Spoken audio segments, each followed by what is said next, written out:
2025년 5월 넷째 주 미국 증시는 전반적인 하락세로 마무리되었습니다.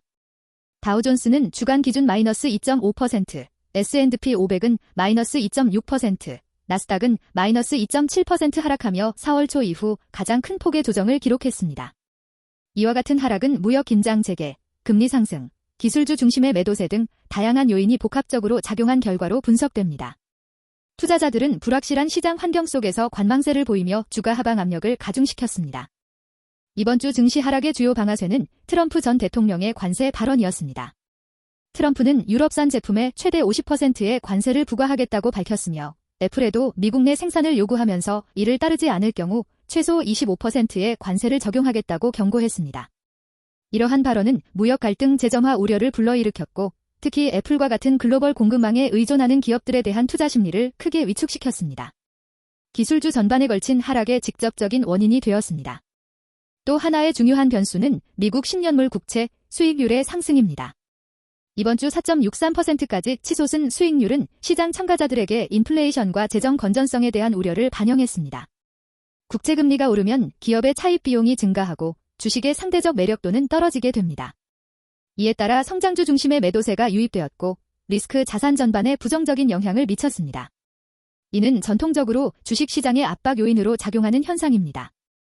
이번 주 기술주는 전반적으로 약세를 보였습니다. 애플은 트럼프 전 대통령의 관세 발언 이후 3% 하락하며 8거래일 연속 하락하는 기록을 세웠고 이는 2020년 이후 처음 있는 일입니다. 마이크로소프트, 아마존, 메타, 엔비디아, 알파벳 등 주요 빅테크 기업들도 모두 1% 이상 하락했습니다.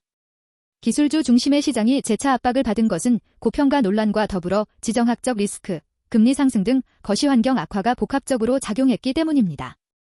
S&P 500의 선행 주가 수익 비율, P, 이 22배를 넘어서면서 고평가 논란이 다시금 불거졌습니다.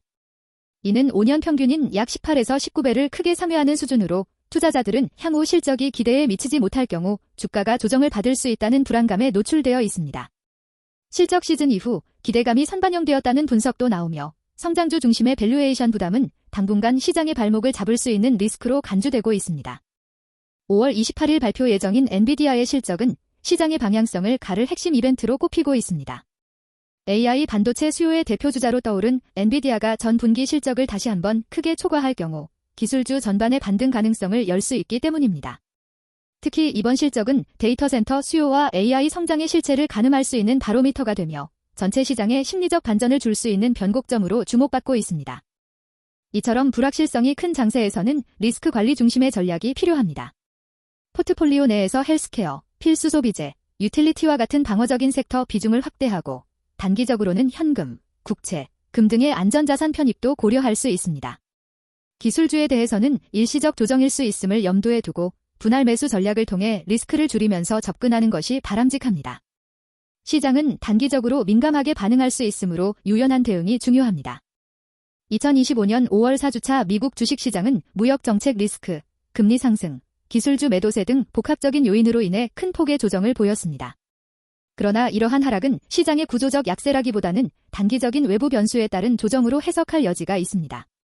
중요한 것은 급변하는 환경 속에서도 흔들리지 않고 방어적 포트폴리오와 냉철한 분석을 통해 기회를 선별하는 투자 전략입니다. 다음 주 실적 발표 등을 주의 깊게 보며 탄력적인 대응이 요구됩니다.